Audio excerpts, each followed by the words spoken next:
Hey everybody, welcome back to another internal video. I'm Elvis and today we're going to be going over the best tips for Upside Down Showdown and the boss fight. So let's get started. A lot of these tips are going to be for what you should choose for your power-ups and how you should play the mode. It's not going to be which brawlers are the best, but there's going to be some types of brawlers and classes that are going to be better than others. So stick around, find out what those are, and I hope you enjoy the video. For tip number one, you got to know how many bots spawn at each stage. If you're above 1,000 trophies, the stages will go like this. Stage 1, there will be 5 bots. Stage 2 will be 4. Stage 3 will be 3. Stage 4 will be 2. And Stage 5 will be 1 bot. And you'll know they are bots because in the loading screen, it'll show their names as compared to like other people, real people. It'll show question marks above 1K. And that's how you know they're bots. It'll be easier matches in the first stage, but once you get to that 5th stage, it'll be all real people except 1 bot. So you'll have to survive around 5 people in order to win their final stage. And since it is a takedown based trophy system, you want to go target those bots so you can get extra trophies. Each kill is extra 2 trophies, so it'll help you out. Tip 2 is to be wary of which place you have to be in to advance to the next round. Remember, you have to be top 4, so if you're in a 1v3 situation, you're good, right? But if there's 5 people remaining, maybe be less aggressive and wait till that 5th person dies so that you can be sure that you actually advance to the next stage and don't lose a lot of trophies or lose out on extra waffles. Just remember to not be too aggressive until the top 4, because if you do lose out, you're going to have to reset the entire thing and you'll lose out on a lot of waffles.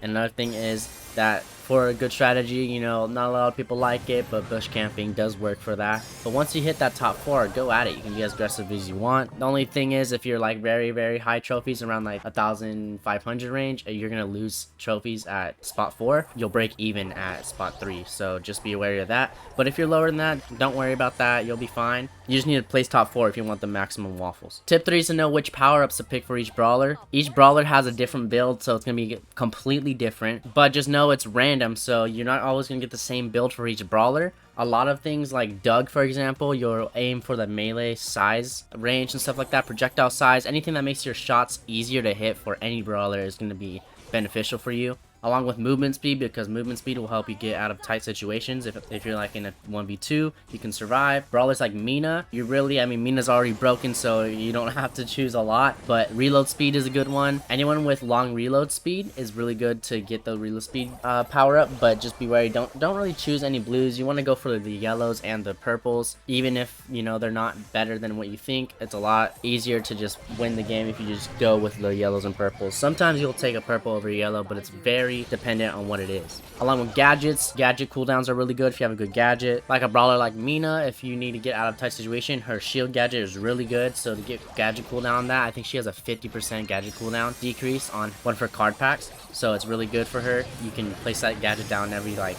8 seconds, and it's really good. It helps you get out of 1v2 situations. Tip 4 is knowing which best build is for each brawler. It's basically an extension of tip 3, but it's also saying that, hey, if you need this specific gadget or this specific star power, it's good. Gears also, you have to choose. I know a lot of people are probably going to be playing power 9 brawlers because not everyone has stuff maxed out, but if you have your power 11 brawler hypercharges, you want to go off of that. Some brawlers have a card pack which gives them instant hypercharge at the start of the game, so you got to be wary of that. If you don't have the hypercharge, maybe it's not the best brawler to use for you in Upside Down Showdown, and you just gotta be wary of that and make sure you choose the right build. A lot of it's going to come down to movement speed. Shield is actually really good just to get you out of tight situations, but I think the most thing is damage on damage dealers. So if you want Shelly, for example, everyone's gonna have Shelly. Most people have her maxed out. Shelly with the decreased spread and extra range is gonna be really good for her. Along with damage, it's gonna basically turn her normal attack into a gadget, which is insane. She does a lot of damage from range, and it also buffs her super, so just be wary of that. You need to choose stuff that's gonna help your brawler. If your brawler's low health, maybe choose some health. If your brawler's low damage, choose some damage. It's gonna depend on what you choose. A lot of times though, it is based on luck due to what you get in your selection. So good luck, and now time to go on to the boss fight. For the boss fight, it's gonna be a little bit different. You're gonna want to focus on damage so you can take him down very quick. But let's go right into tip 1. You gotta know the best power-ups, right? So it's gonna be really different than Upside Down Showdown. You know, we say movement speed's really good, gadget cooldown's really good, but what really helps in the boss fight is that damage. And along with the damage, you know, any supercharge rates, it's gonna be really good too. So you gotta choose the right power-ups for yourself. You also have to choose the right brawlers, because people like Gus and a lot of other brawlers, you know, that just don't do high DPS, it's not going to be very good for you. But brawlers like Pam, Crow, there's a lot of brawlers that do really good DPS or help with survivability, like Pam's super. If you get her super, it's gonna help your entire team survive, and you can just stand there in front of the boss and basically help your entire team.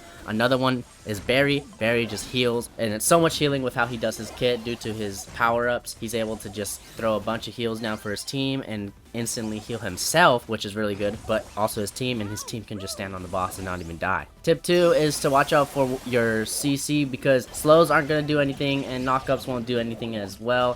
Frank boss seems to just tank it all. He doesn't even slow down or much. He does get stunned occasionally, but it's not anything to do with any abilities that brawlers have. Brawlers like Lou won't affect him at all, and so just avoid just using anything that's going to help you increase your stuns or any slows, because it's not going to really help you at all.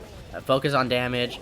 Don't really go for that CC type of build like last boss fight with Otis. It's not going to work. Tip number 3 is to practice dodging the Frank super, because the Frank's hyper charge and super is going to be really broken and it's going to stun you. It's going to do a lot of damage towards the end. So in the early ranks, just try to juke him out and learn the pattern. And once you do that, it'll be easier to juke out the harder stages, because it's going to be the same pattern. It's going to be in his front. Just like Frank's regular super, it only hits in front of him.